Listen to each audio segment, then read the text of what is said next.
Listen, can y'all hear me? Can y'all hear me? Let me know.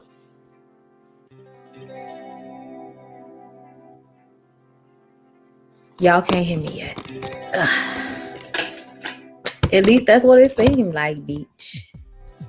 Yes, y'all can hear me. Yes. Okay. So y'all give me a second. I just got to get mic'd up so the sound ain't like this. Just give me a second, y'all. I'm coming, just to let y'all know. That's why we got this little music and stuff playing in the background and singing in the background. Give me a second.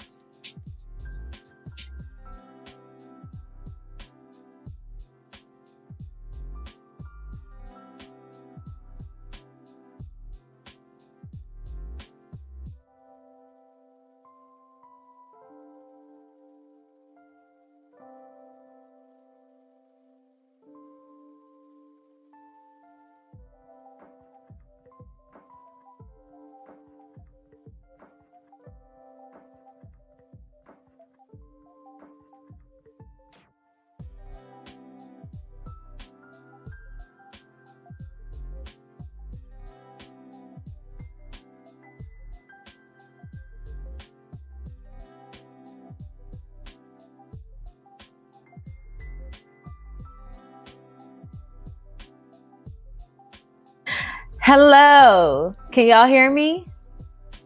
We good? We about to get into it. So let's get into it. Come on in. Sorry, y'all know I'm weird. Whatever. Hey everybody, what's up? It's your girl Kandi Blue. So let's go ahead. Hey everybody, what's up? It's your girl Kandi Blue. Okay, follow me on Instagram and let's get into the video, right? Yes. Hi everybody. How are you guys doing today? Listen, it's Tuesday, and when I woke up this morning, I thought it was Wednesday. So give me a moment. Ciao. I got a lot going on. I hope y'all are doing well. Listen, we got a few things to talk about. And I also have some videos to record today, and so on and so forth. And I also am going to do Basketball Wives live tonight. It comes on at 7, I believe. So my hope and my dream is to get on there, get online around maybe 8:30, 9 o'clock, because I have to cook. So, and then I have a therapy session before the show comes on. So yeah, we gonna see. But my plan, my hope and my dream is to be live at 9 p.m. Central Time tonight to talk about Basketball Wives. So if you're gonna be awake, if you're gonna be up, if you're gonna be interested, then y'all should come in, listen to me rag on them. Because that's usually what happens when I review Basketball Wives. Like, there's a ragation that takes place because they work on my nerves. I'm gonna read some of these comments, but we have a few things to talk about today because it was a lot going on, and I kind of like just to let everybody know we're really live because y'all be confused about that sometimes. Okay, listen, y'all should subscribe. Y'all see what the shit say. Subscribe to my channel, please, because you hear, right? So subscribe, please, and thank you. Also like the video, and if you don't like my large, shiny, lit up graphics, then You can click off the video. I like my graphics. I think they're fun. They're fun to make. And some of you guys need prompting and reminding. So that's what we have to do, you know? Okay. What are the comments saying? How are you guys doing? You're at work, but you're here. Thank you. I appreciate you, She-Real 5D. Okay. Beloved Beauty TV, y'all, Tiger Woods just got into a major accident. Oh, that's unfortunate. That's really unfortunate. I hope he's okay. That's something we can talk about on another day, because I don't want to go there. And I don't have any information right now. And I don't feel like going to go look for it, because ultimately it'll come out and we can talk about it at another time. I'm one of those people who need prompting. It's okay. It's okay. I saw that his legs are messed up. Ooh, I'm sorry to hear that, you guys. That's unfortunate. Your shirt is a whole mood. I mean, it is. It is. And you can purchase this because I sell these on spring.com. It might be around the screen somewhere. Or you can click my store. It's in the description box. Yes, you guys, I was not feeling up to it last night. I was tired.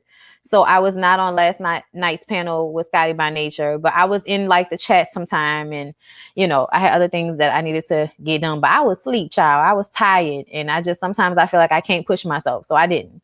But let's go ahead and get into it. And I want to start with an oldie but goodie, because we've been talking about this on and off for the past couple of weeks. This whole situation with T.I. and Tiny. Now, I feel like I told y'all this, but I'm going to say again, I told y'all if Lisa Bloom gets involved, that usually means nothing is going to happen. Okay, so the Jasmine brand, okay, y'all know that's my fave. I love the Jasmine brand. They usually come with, you know, I'm not going to say usually, all the time with the actual factuals. I haven't seen any bullshit posting on the Jasmine brand. And some things I don't care about, so I pass over them. But this story, we've been talking about it, so here's an update. As previously reported, the couple faced allegations of drugging, kidnapping, and sexually abusing dozens of women. It all began after Tiny's former friend Sabrina Peterson accused T.I. of holding a gun to her head. She later shared stories from alleged victims who made accusations against him and Tiny. Now, despite the allegations, the two now, despite the allegations and two of the sexual abuse accusers retaining lawyer Lisa Bloom, sources tell us that the couple is not currently under investigation and no lawsuits have been filed. A source also tells us that police and authorities also have not contacted them concerning the claims. Filming for VH1's T.I. and Tiny Friends and Family Hustle is still on hold. It was initially scheduled to premiere this spring. A spokesperson for MTV said, "We are aware of the allegations, and while they are not connected to our show, we have reached out to T.I. and Tamika as well as local and state officials. Given the serious nature of the allegations, we have decided to suspend production in order to gather more information." Meanwhile, their friend and Tiny's escape group mate Kandi Burris has defended them against the allegations. She first said during an appearance on Watch What Happens Live, "I don't really want to speak on that situation." He said, "What I want to say is people put out any rumor about somebody right now. This society has become you're guilty until proven innocent. Instead," I'm just trying not to do Kandi, y'all. "Instead of you're innocent until proven guilty. And I do not like that. I will say they're like family to me. Honestly, Tiny and I grew up together because of they even have certain inflections the same because of the things that were even said on our show. People always try to wrap me into any rumor that happens right now. I want to say I don't like that." Okay, she appeared to be referencing the allegations with Portia. We all know. Okay, so yeah, nothing has happened, basically. What we're saying is the authorities have done nothing.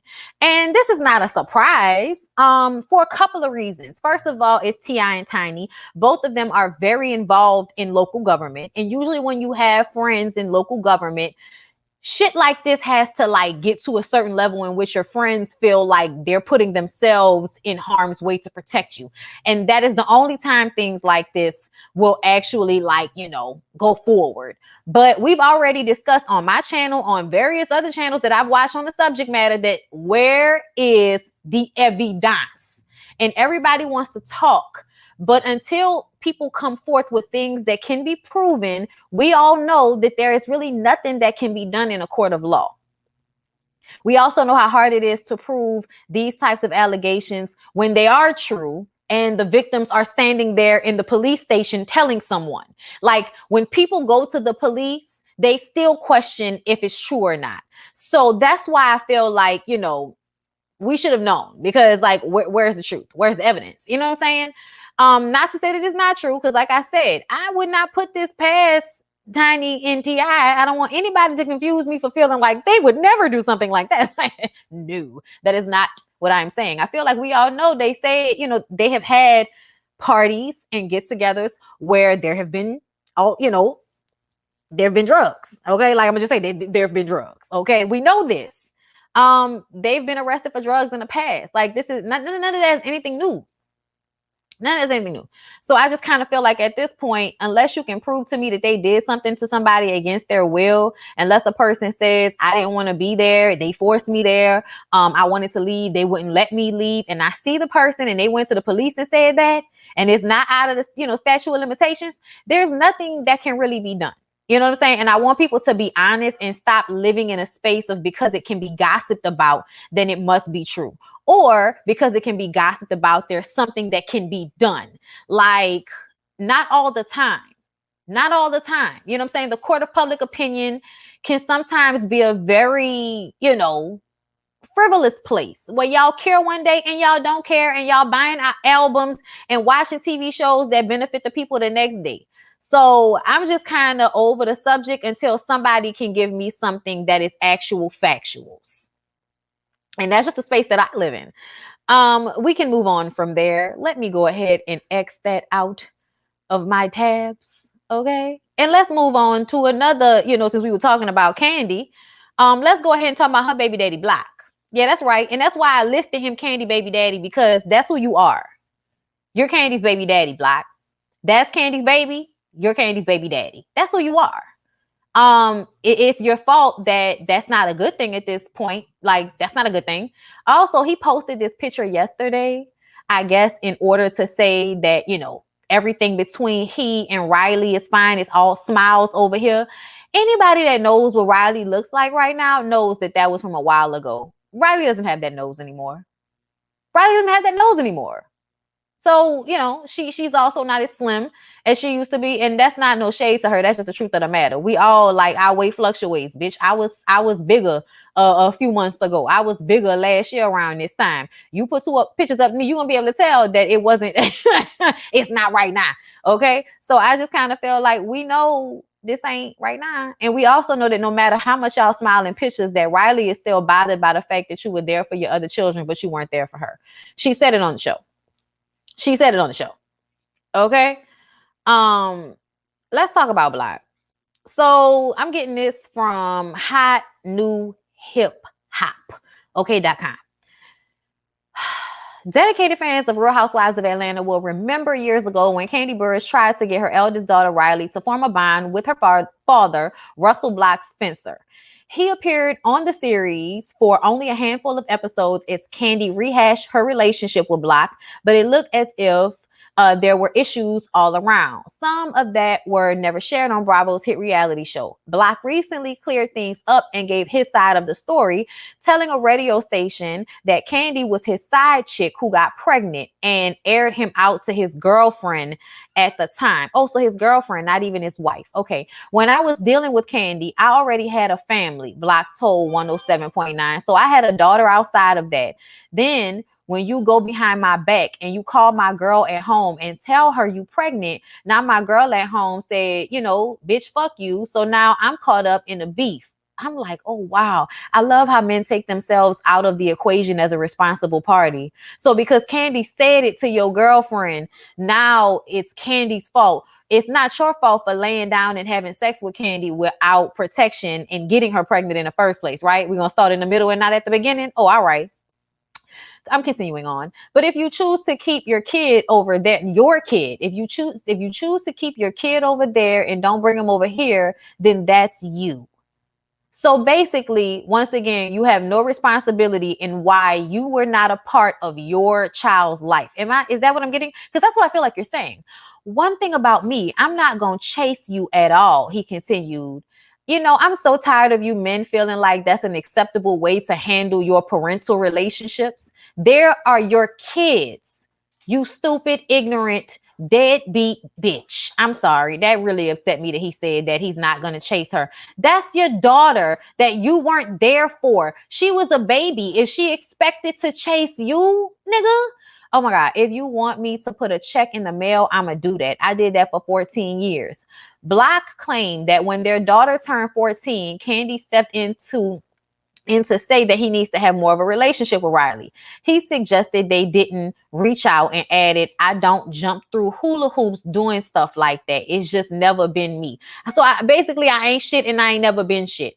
Raising kids is real sensitive when you got to have, okay, to me, when your kids don't live with you, it's always going to be hard to raise them the way you want to raise them, especially with her, because it was some sideline shit and it happened and it got out of control because he had 4 children with his lady. He wanted to keep the drama. If you wanted to keep the drama at a minimum, don't cheat on your girlfriend who got 4 kids with you then. Like, how is it now Kandi's responsibility to like keep my child, a secret? Or why is it not your responsibility? Like, it's like he has no responsibility in the matter whatsoever. Like, there was nothing wrong with me cheating on my girlfriend. It was Kandi that made it be known. Like, that was the problem, not the fact that I cheated. It was that Kandi said something. Like, Kandi was pregnant. Block, did you really think you was going to be able to have a child walking around Atlanta the way y'all are known by Kandi fucking Burris and nobody was going to inquire on who the paw was? Like, that shit was going to come out whether Kandi called your old lady and told her or not. Like, that shit is ridiculous. So right now, Riley is 18. She's going to college now. I wish her well. I'm here for her, said Block. Watch him explain fatherhood, his past relationship with Kandi, and how he's been navigating. Okay, so now he's telling us to watch the rest of it. Yeah, no, I'm not watching the rest of him slowly talk, that retarded shit that he talking. Like, I'm not in a mood to further hear that. But that upset me so much. Like, that upset me, y'all, so much. I was listening to him talk and I was so heated, y'all, because I'm really tired of that attitude. And I understand, there's a level of this to which that's not my business. So, hello. But ultimately, that's such a terrible way to be as a man and then repeat that ignorant shit on a show and then it get disseminated on the internet. And there are people out there that are looking for somebody to validate them not being there for their kids. So what did you do? You just validated that it's okay for you not to be there for your kids because you don't live in a household with them. And I just kind of feel like if you don't want to be there for children that you're not in a household with, how about you don't impregnate people that you don't live with? How about that? How about that? Oh, my God, y'all. Upset me so much. Thank you, Miriam. I appreciate the super chat. Thank you, Quandria. I appreciate the super chat. I'm glad you finally made a live stream. I appreciate y'all. Can we defund all deadbeat parents? Because there are both with both genders, but mostly deadbeat fathers. So basically, Black is taking his revenge out on Kandi, on his daughter, Riley. Sad. Yes, I agree. I feel like it definitely goes both ways. Thank you, Kim. Thank you. I appreciate that. I love you back. This is my only thing though. I rarely hear women blaming the men for why they abandon their children. When women abandon their children, they just got to take the lick. They have to take the lick. The world looks at them as less than. You weren't there for your kids. You're a terrible mother. You know, they put that on women. I mean, they blame women for being with men that left them. Like, oh, my bad. I didn't know automatically that this nigga was going to leave me destitute with children when he was, you know, living with me, telling me he loved me and fucking on me. And even those that get married, you know what I'm saying? Like, there are men who marry women, have children with them, and then all of a sudden decide one day, this is too hard. I can't do this shit. I quit. And then they leave the woman and they also leave the child. But a woman, on the other hand, that would never happen. That would never, like, I'm just saying, y'all, I've never seen a woman be like, I mean, I'm not going to say never. Let me correct that, because it happens a lot. Don't get me wrong. There are women that are out here not being there for their kids. Please don't confuse that. But I just mean in marriages, I hardly ever seen a woman like really be like, okay, I'm going to be a deadbeat mom. You take the kids and I'm going to leave. That doesn't happen that frequently. It happens, but not to the extent that I feel like men can just tap out. Like, I'm done. I'm gonna go over here. Like, you know, women don't really get to tap out like that. And I feel like even when women are bad parents or something, they still be there every day being a bad parent. Like, they don't get to just, you know, drop their kid off and let it go like that. I mean, people do that with the grandmothers and all of that, but I've never seen them do that in a relationship really like that with a man. Not in my walking around everyday life. On TV shows, in movies, I'm sure in actual factuals, there are mamas out there that have left the kids with the daddy, like, peace out. But y'all made Moniece feel like that on Love and Hip Hop because she left the baby with your boy for a couple of months. For a few months, and she was the terriblest mother on national television. People brought it up for seasons and seasons about how Moniece was a bad mom because she didn't have her kid for a few months and left them with the daddy. Like, so I'm just saying, y'all, I do feel like there's a difference, and I feel like Block's overall energy, Moniece was I don't feel like you can say that. I don't feel like you can say that Moniece was a deadbeat because Moniece had to get her mental together for a few months. The last time I checked, Moniece and Fizz share custody of their kid. The last time I checked, she has her kid a certain amount of time, and then Fizz has their kid a certain amount of time. Fizz does not always have the kid, and Fizz never, like, exclusively all the time for years and years had that kid by himself. That's some shit that they made y'all think because of Love and Hip Hop. But the truth of the matter is, Moniece maybe wasn't the best mom, but a deadbeat is somebody that only wants to be there after you've become an adult and all the hard work is over. Moniece's son is still young. Okay. And from what I understand, she's been there since y'all, you know, made her feel so terrible about not having her kid. Thank you, Natalie. I appreciate the super chat. I love y'all. Y'all are showing out. I appreciate y'all so much. Okay. Women get blamed for everything. We do.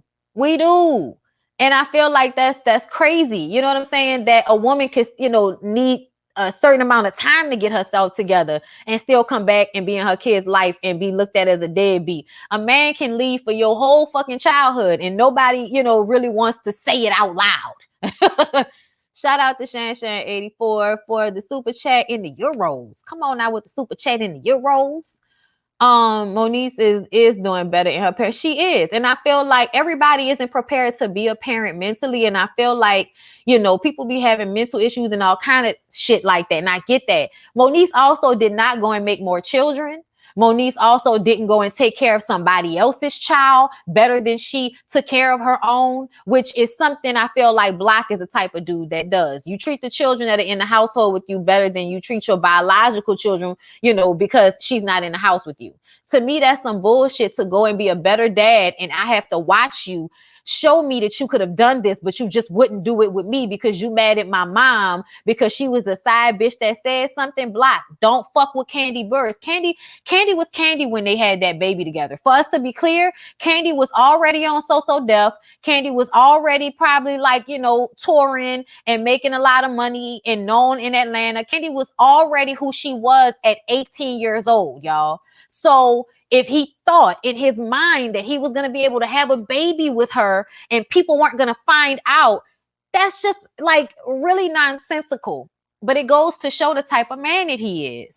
You know what I'm saying? He's a piss poor excuse for a man. My problem is that men like him validate it for everybody else. There are way too many men that think it's okay for you not to be there for your kids. And there are also way too many men who think it's okay to not be there on an everyday basis or have equal amounts of time with, as the mother with the child. Like, it's too many of y'all who feel like, oh, that's the mama. She's supposed to be there every day. I'm not. I'm the daddy. I don't have to be there every day. A lot of y'all think like that. And y'all could say what y'all want to, but your movements is what matters. And your movement shows that I don't have to be there. And since I don't have to be there, if I don't want to be there, if this is too stressful for me, I can just tap out. And I feel like most moms don't live in that space. There is no tap out moment. It's always on. Y'all, let's move on, y'all, to Safaree and Erica Mena. Okay. I'm not gonna lie and say that I'm not sad to see this, but I also feel like Safaree has said some things in the past on social media. I just knew that they were headed this way. I just already knew that. Okay. So the Jasmine brand, the Love and Hip Hop New York stars, shared a message on Twitter today. Okay. Safaree shared it first. And he wrote, I mean this from the bottom of my heart. Getting married was one of my biggest mistakes, and it will never happen again. Like, who you think you hurting? You think you hurting somebody because you've come to the conclusion that nobody... Listen, when you told Erica Mena on national television that she shouldn't have another baby because she was too big, that's when I realized that you are just as lame as everybody has said that you are, and you probably shouldn't be with anybody. You probably should go through your life being the pathetic ass dude with the furries and no shirt on underneath, fucking on young girls that's making fun of you after they get you for your ducks. Okay. He's, I'm just saying, like, if that's who you want to be, Safaree, go ahead and be that person. Like, go ahead. We was trying to help you not be that person. And that don't mean you got to be with Erica Mena. But to say, oh, I'll never again, to me, that dudes say shit like that when they trying to make somebody feel bad, like you ruined marriage for me. No, nigga, that's what you're not going to do. Because you've said some very disrespectful things that I would have cut you in the throat for. Like, I would have hit you in the dick on camera for saying that shit to me in front of everybody. If you think you can comment on my weight in front of my weight on national television in that way, like, oh, I shouldn't have another baby because I got too big, please know that it's okay for me to like assault you in front of these people. I'm sorry. That's my rule. If you don't like it, don't be with me. That's my rule. Because that had me fucked up at the gate. Okay. So once we didn't got to this point, I feel like I can already attest to the fact that it's probably both of y'all, and probably more Safaree than it is Erica, but people will never, really admit that, because, people like to view Erica as the problem child and the issue all the time. But the truth of the matter is, I've seen more ignorant shit come from Safaree on social media. I've seen more ignorant shit come from him in the show. And I just kind of feel like she's moving as somebody that's trying to protect her marriage and her husband, and he's moving like somebody that's trying to passive aggressively poke at his wife on social media and on television, and that is bitch assness to me. So yeah, she says that no. He continued, I'm walking away before I end up in jail over some dumb shit. Nobody is worth my freedom. Yeah, is it that bad? You should leave. Don't tell us about it. Just do it. Okay. They continue on the Jasmine brand to say it's not clear what happened between him and Erica Mena, but this isn't the first time their marriage seemed to be in trouble. Erica Mena was the one who shared a cryptic message in September 2020. Okay. She posted a photo of her kids, including the daughter she shares with Safaree Samuel, saying, my kids, this is what my life is about. Priorities be really fucked up for some people. Blessed I'm not one of those idiots. Okay. She could have posted that, but that could have not had anything to do with him. You know what I'm saying? They got a whole bunch of people that's out here not taking care of their kids. She could have been throwing shade at any number of people on Love and Hip Hop.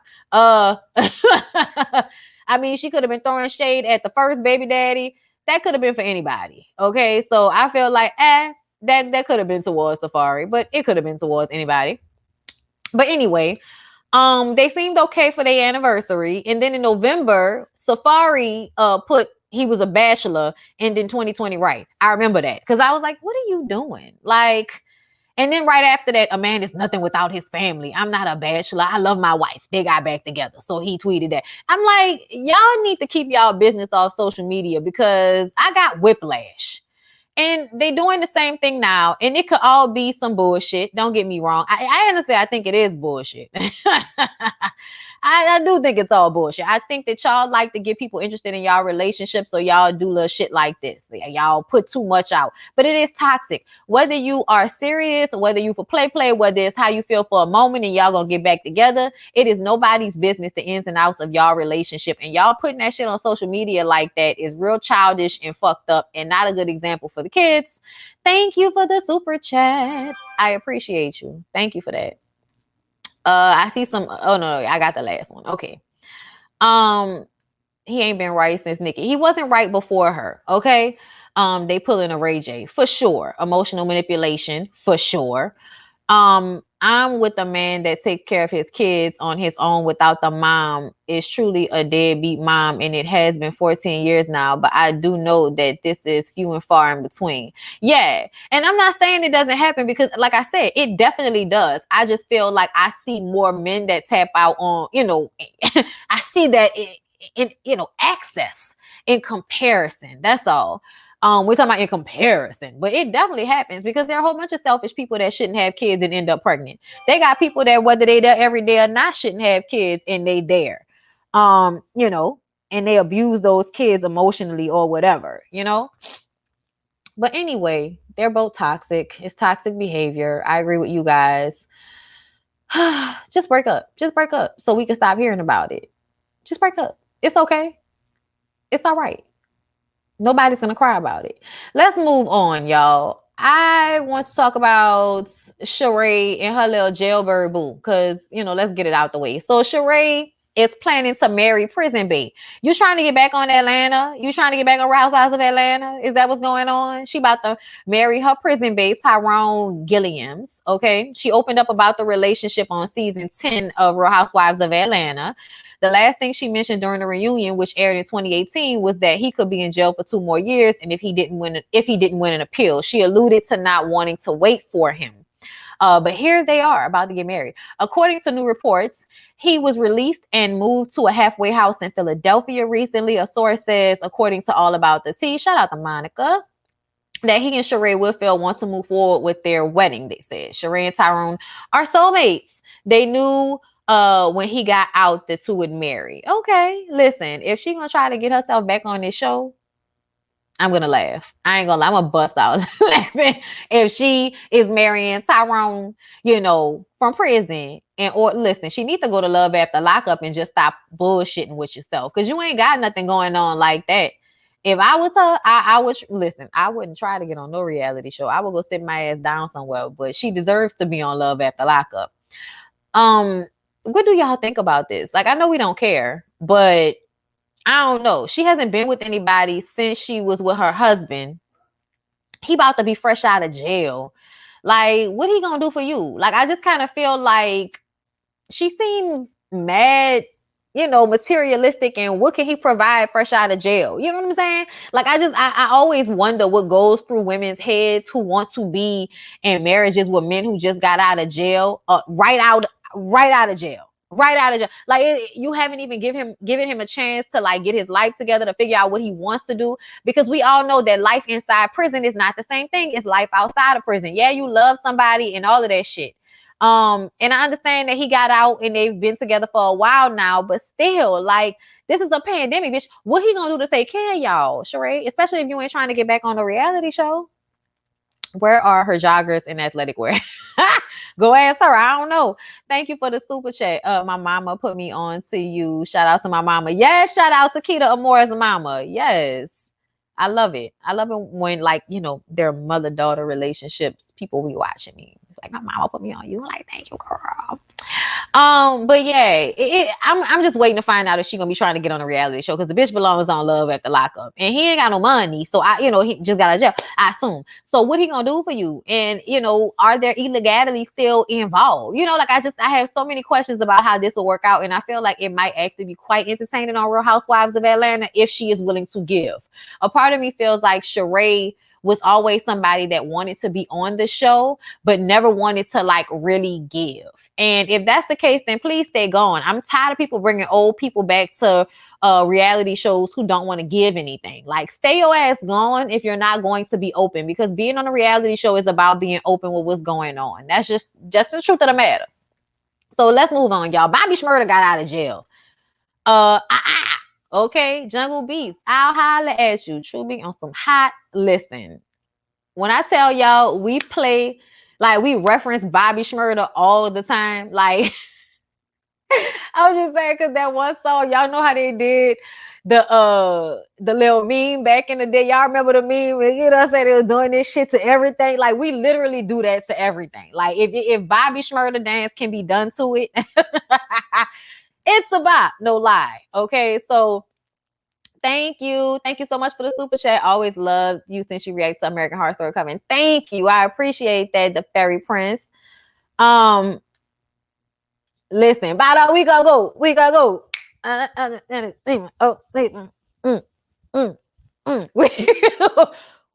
We does this around my way. Okay, I appreciate y'all for matching that energy. Okay, so I was happy to see that Bobby Shmurda was getting released from jail because I feel like son was in jail for like forever. Let me read to y'all what they're saying. He's officially out. The rapper, real name Akil Jean Pollard, whose claim to fame was 2014's Hot Boy single, was released from Clinton Correctional Facility in New York early Tuesday morning, February 23rd. His sentence ended 10 months early. The facility's time allowance committee granted him an early release thanks to good behavior and his involvement in the prison's programs. Still, he's on parole until 2026. Bobby Shmurda went to jail in December 2014. He received credit for time served when he was sentenced to 6 to 7 years after agreeing to a plea deal for conspiracy to possess weapons and possession of a weapon in 2016.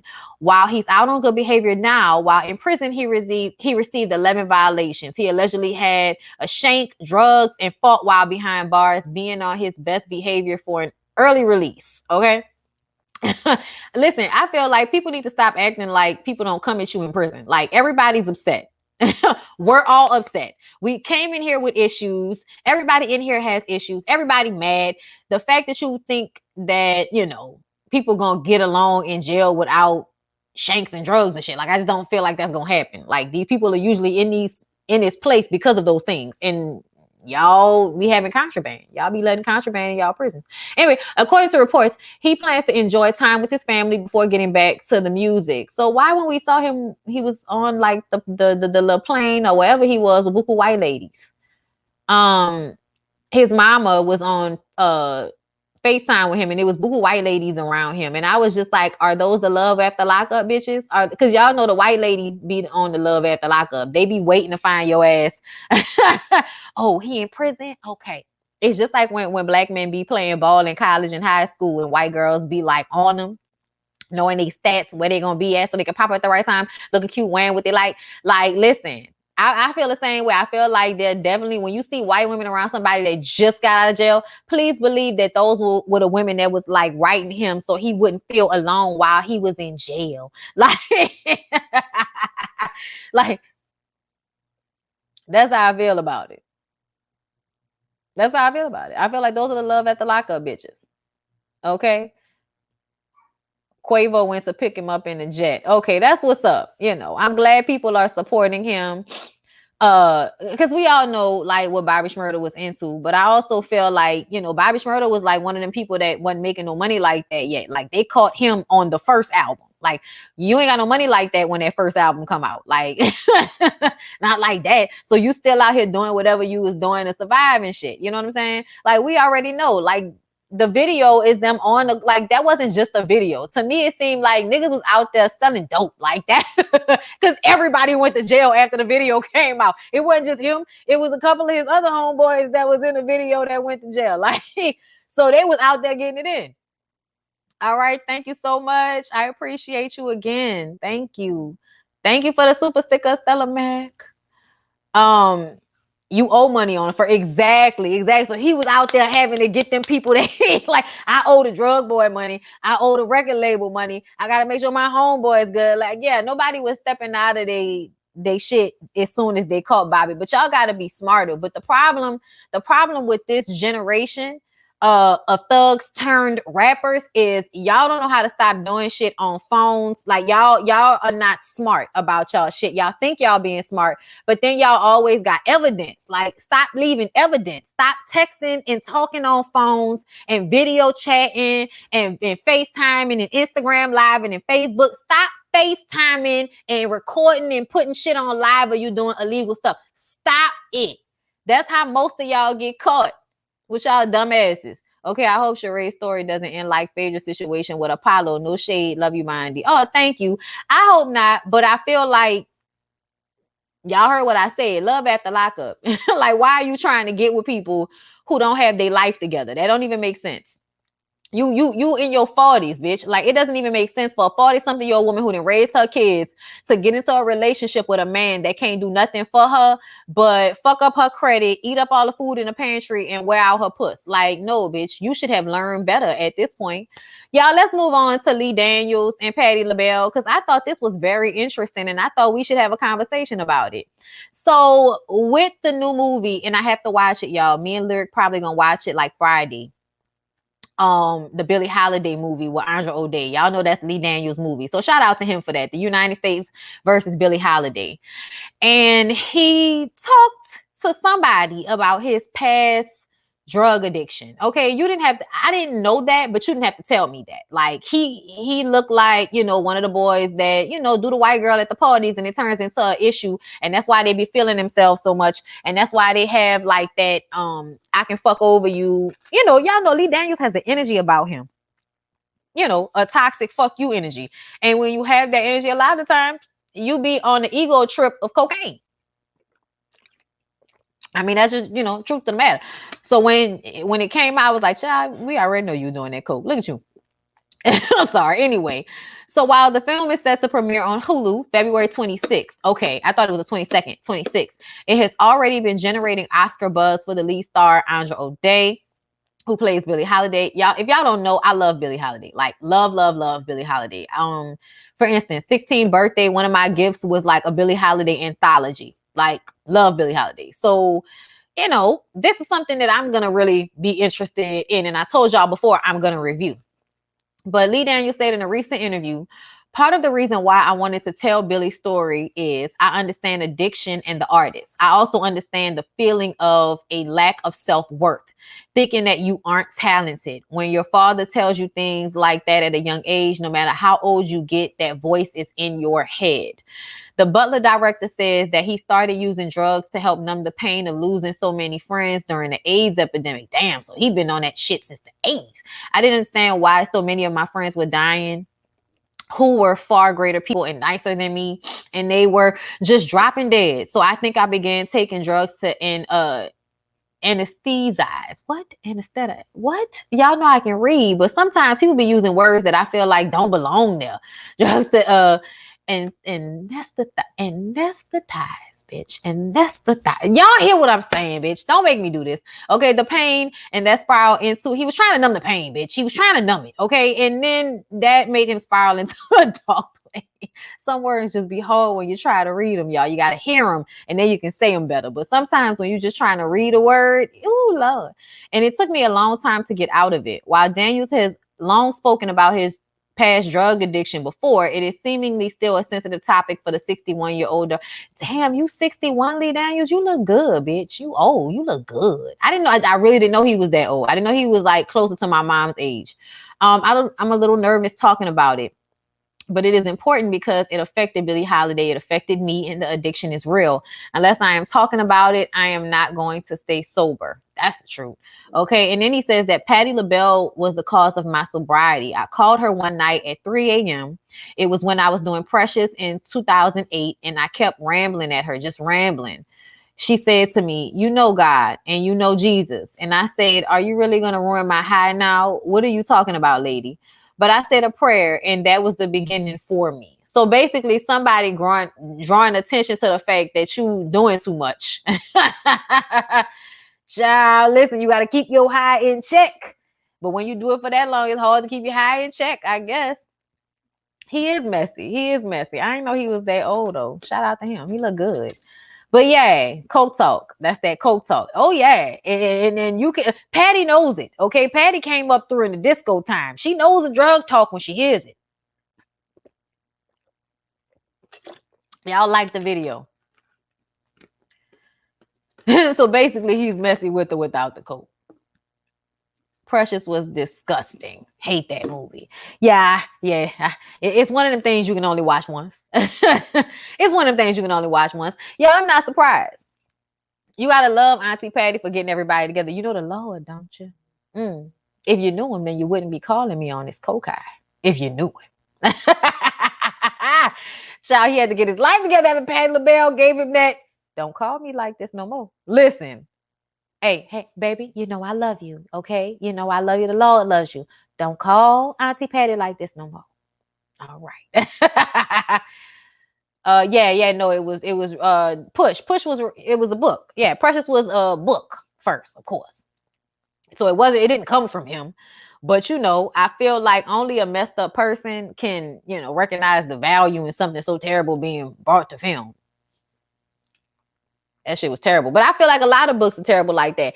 Who read Go Ask Alice? Who read Go Ask Alice? Talk to me. Talk to me, bitch. Who read Go Ask Alice? Okay?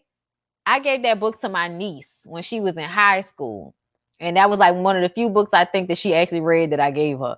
But it was a real good book, bitch. Like, I was like, yeah, you should read it because it's good. Like, I promise you it's good. And sometimes I think reading in your imagination taking you somewhere else is sometimes so much better than movies. Like I love movies, I love television, y'all know that, but I lose myself in a good book, boy, like for real.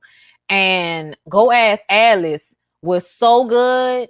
Okay, thank you. Y'all can purchase this. Y'all know this is my stuff. This is my shirt. I sell this on Teespring. The link is down below in my description box. Never read the book. Child, it was good. Basically, it was a journal. And it was a journal of a young girl who had got caught on drugs and, on heroin. And it basically was like telling her life. Go ask Alice. Alice. Alice. Go ask Alice. And then there are other books that came out after it. But that first one, they made us read that shit in like either high school or middle school. I can't remember. I think it was high school. And it was one of the best books I ever read. Child, my English teacher at prep used to have us reading some fucked up good ass books. Like The Child Called It. Oh, I don't know if y'all ever read that about that lady that, abused and like really fucked over her youngest son, I believe, or the middle child or whatever. Because she had 3 boys and it was one that she was always like trying to kill. Like literally trying to kill. She shot him. Thank you so much. I love reading. Yeah. Yeah, I read that book. It was disturbing, bruh. Like that's the type of shit we was reading in the 9th grade. I read Fly Girl. I read, Coldest Winter Ever. Like a lot of the books back then. I was on all of the Zane books back then. Like I was on all that shit. The Bluest Eye by Toni Morrison. I need to read that. But anyway, y'all, I need to get into Toni Morrison a little bit more.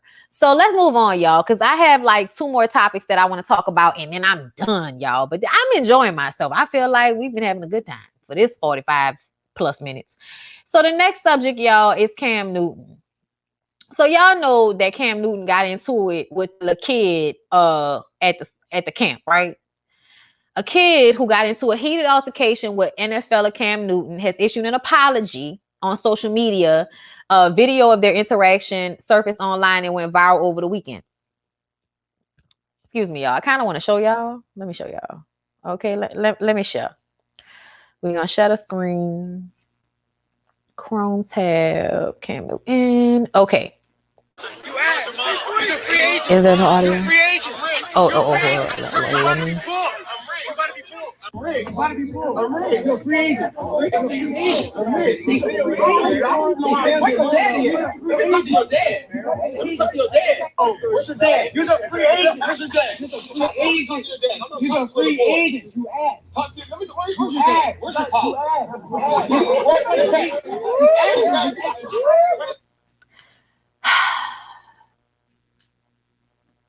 Like, oh, bro. No, ain't no disrespect. You know, if you want some attention, I'm gonna give you some attention. The right way, bro.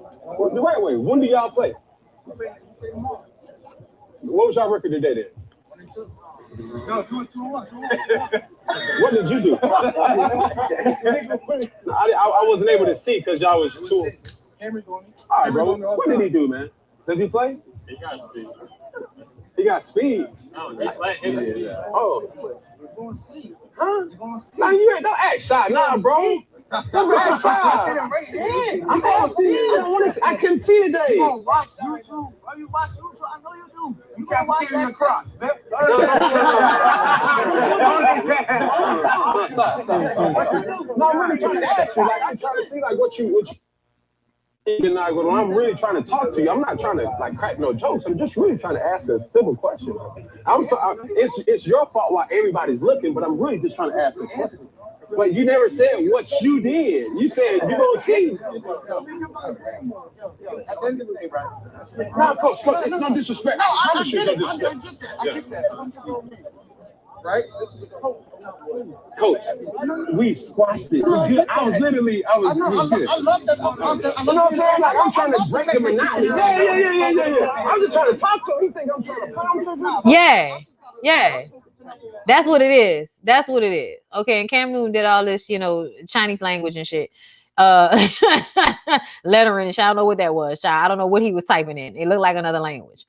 But the kid apparently like apologized to Cam after the fact. And I feel like he only apologized because somebody had to tell him, son, you do realize what you just did, right?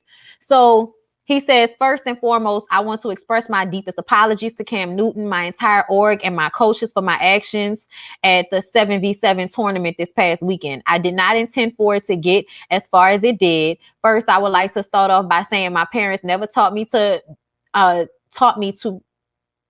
I guess, be disrespectful to people.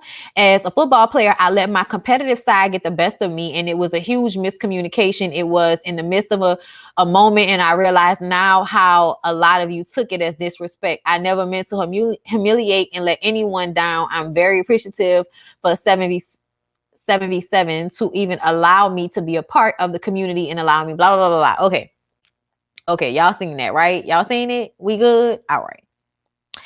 So this is what I'm going to say about all that. Because I was very interested when I was watching it online. I was like, what is happening? Because the first clip, I'm going to tell y'all, I know how athletes spar. Even when like somebody like Cam Newton comes to the hood or something like that, how the kids on the street that play ball feel about them. They may like them, but they also have like a competitiveness towards them. Because it's like, if I can even play half as decent as you, that means I can do what you do. You know what I'm saying? So there's a level of that to it.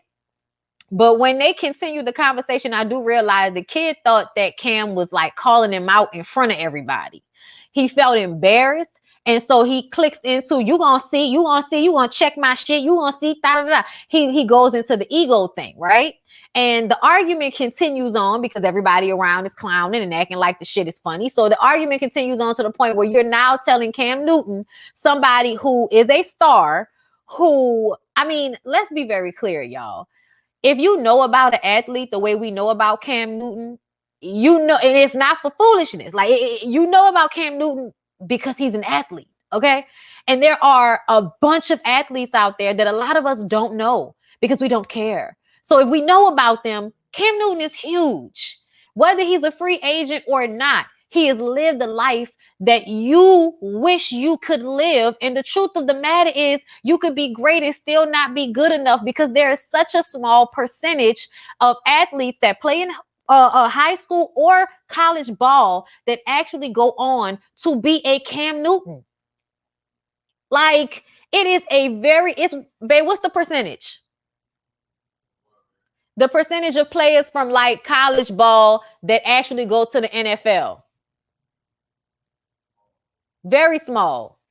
What is it? Like, I want to say like less than 10%, like 8% or something like that. Huh?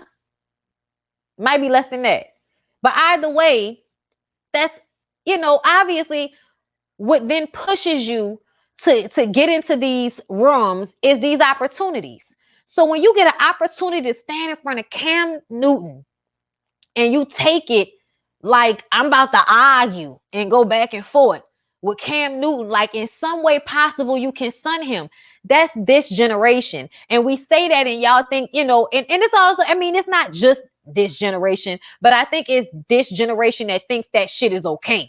Because I could not imagine being in a situation where somebody I look up to is sitting right in front of me and I'm at their camp and I'm doing something with them and they make me feel a way. I'm gonna, like, you know, I'm gonna answer their questions the way they want me to, even if I do feel a way, until I'm clear. But I'm definitely not gonna challenge them and tell them they ain't shit when we know that's not true, because you wouldn't even want to come to this camp if somebody like Cam Newton wasn't involved in it. You wouldn't even, you know what I'm saying?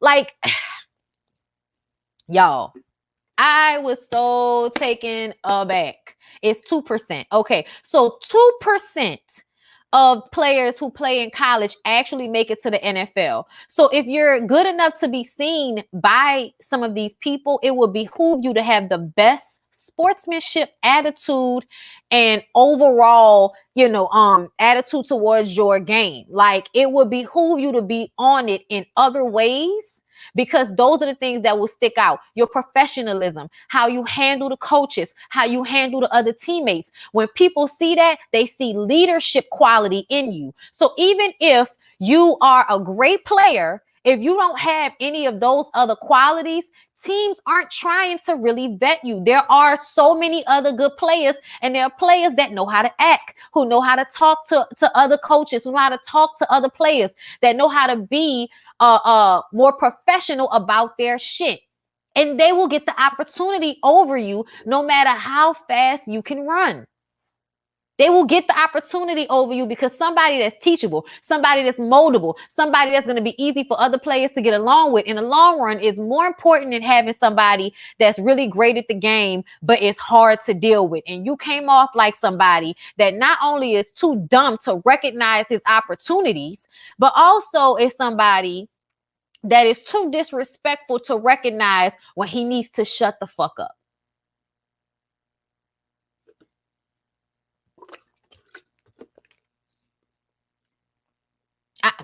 I mean, I was so taken aback. Like, I'm glad you wrote the apology, young man. But the truth of the matter is you are now in infamy for thinking that you was big enough to tell Cam Newton that he was just a free agent. I was just like, but he's Cam Newton. Like, understand that in the world, and I'm not even a sports head, but I understand something about sports.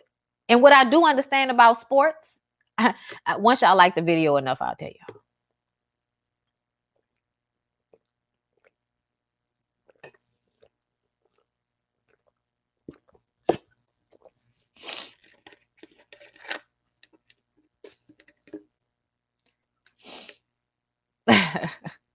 What I do understand about sports is that it doesn't matter if you're retired. It doesn't matter if you don't play anymore. It doesn't matter if you were good at any point when you played. That is all anybody will ever really remember you for.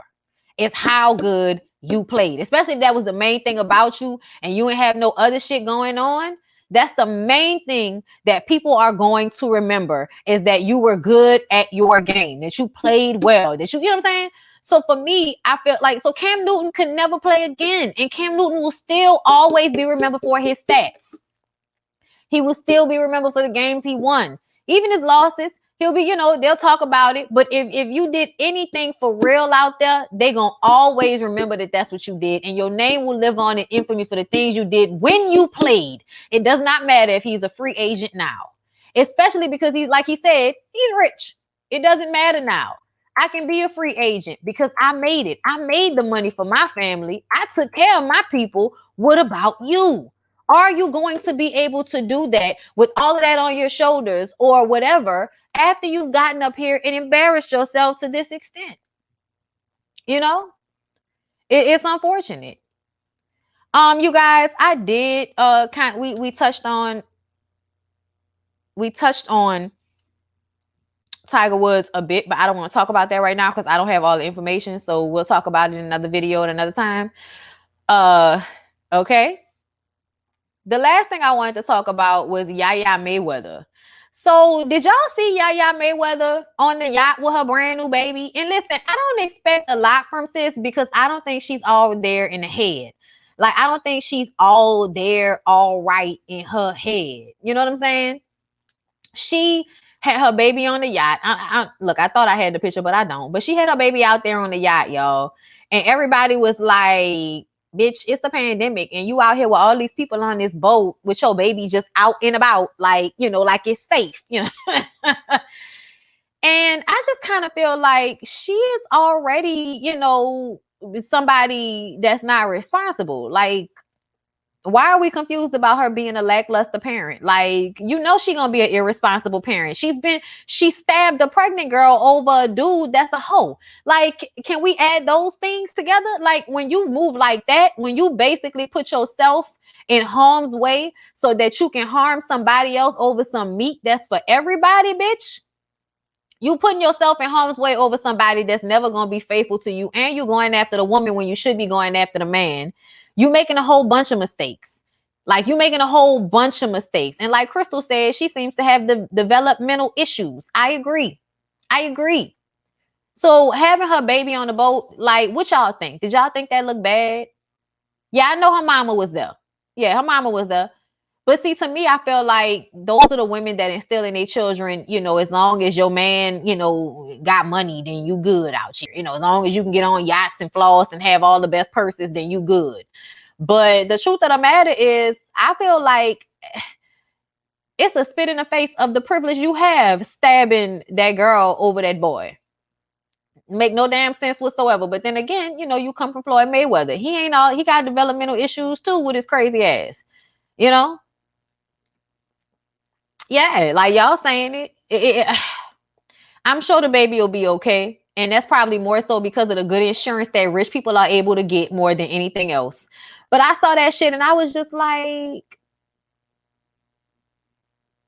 that look real unsafe. A child can do in a car. I don't see an issue as long as the baby stays on the inside of the boat and away from it.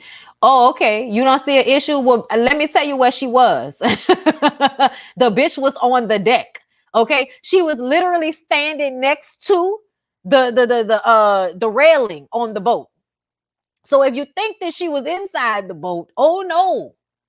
The wind was blowing and everything, and she just holding the baby. I'm like, bitch, what if they hit like a bump? Like, what if they hit a bump? You know what I'm saying? I'm sure they were moving slow.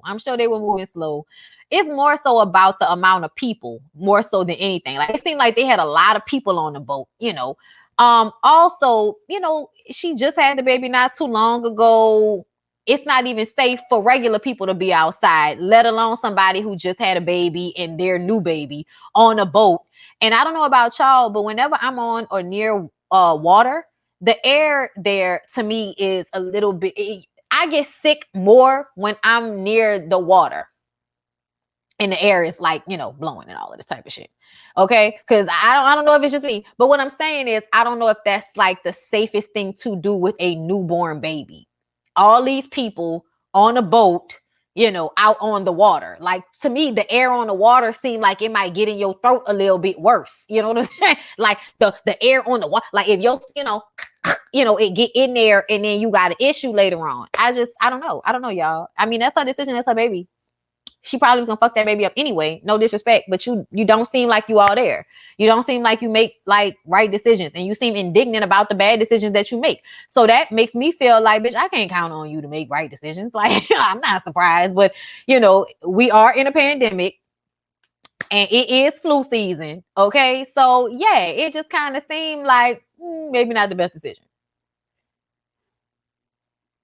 I'm not saying, yeah, like if they was by themselves, right? It really did seem like it was more so of, it looked like a boat party and she was at a boat party with her brand new baby. Like, it seemed more like that was the issue, more so than, oh, she on a boat. Because I mean, Beyonce and them be on boats and nobody is ever like, look at all of them people. When you see Beyonce on a boat, like, I mean, we know Yaya Mayweather ain't Beyonce, but y'all know what I'm saying. Okay. It just kind of seemed more so like the frivolous way they had all those people near her than anything. It's not the safest thing. People be so ready for the baby to be seen by the world. Baby still be in the incubator and they rolling around at the football game. Like, right. Like, oh my God. I personally would be afraid to bring my baby anywhere near water, but I believe all celebs take their 2-week-olds everywhere. Child, they must. Like, I can't be inside for more than 2 weeks, bitch. Me and this baby got to be out. Equals fatherless child. She doesn't feel that she is worthy of anything better. And clearly she doesn't know how to make better informed life decisions. That's unfortunate. That's unfortunate that you can't learn from people's mistakes, you know. Baby said, F you. Her mom is a damn, and she looked like a mess. She was like in a video. Like, grandma, take the baby and go inside, grandma. Grandma, take the baby and go inside. Anyway, y'all, I've been on here for an hour plus. I don't have anything else to say. I have other videos to get done. I love y'all. I hope y'all enjoyed this because I enjoyed y'all. This was fun for me. It's like 1,100 of y'all in the video. Like the video, support, share. Y'all know I'm on the road to 100,000. We're going to get this 100,000, bitch. Okay, 100,000, 100,000, 100,000. Okay, we're going to get it, bitch. 100,000, 100,000. Okay, energy to the internets for me to make it to my 100,000. Okay, and where the money resides. Just have to do it. Also, y'all don't forget, you can get these shirts from me. Okay, Teespring, bitch. The link is down below in the description box. I love y'all so much. Thank y'all for joining me. And I hope I see y'all next time. Oh, yeah, tonight, don't forget, Basketball Wives. Tonight, I'm going to be live. So look for me around like 9 p.m. Central Time for Basketball Wives. I don't want to put up exactly what time yet because I'm not sure what time I'm going to be done cooking. But I will be up for live right after I'm done watching that shit. So look for me around 9:30 or something like that. If you up. If not, I'll see y'all in the morning for the playback. But if you up tonight around 9 Central, holla at me about this. Okay, yeah. 100K guarantee, shooting for the million. Okay, listen. One step at a time. But I love y'all. See y'all later.